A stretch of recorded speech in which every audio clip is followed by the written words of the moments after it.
Muy buenas a todos, aquí OnlyDubs reportándose con un nuevo video para este canal y en el video del día de hoy les vengo a enseñar a cómo quitar el ruido de fondo de sus micrófonos. Este tutorial ganó en las encuestas del canal, por lo cual voy a mostrarles este método bastante fácil para que ustedes puedan grabar sus fandubs sin ese temido problema de que se escucha aire de fondo, un ventilador. Incluso también esto puede solucionar el problema de la interferencia molesta que tienen algunos micrófonos económicos.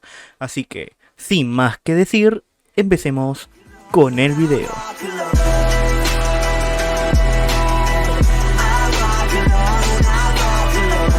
Ya teniendo todos los archivos descargados, los cuales se los dejaré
silenciado.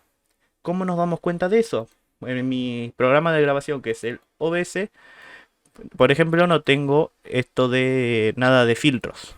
Como pueden ver, está por defecto. Si voy a filtros, no tengo nada. Está funcionando completamente así. Voy a apagarlo. Como pueden ver, se escucha una interferencia. Pero al activarlo,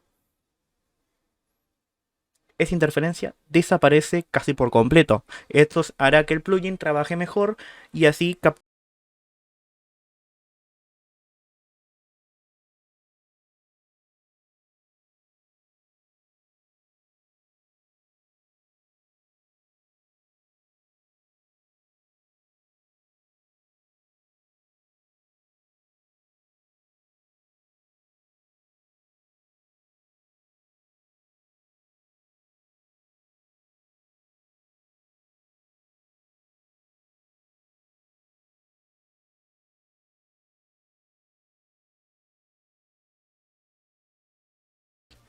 His heart is cold, his lungs are blown, the string is lashed around the ground.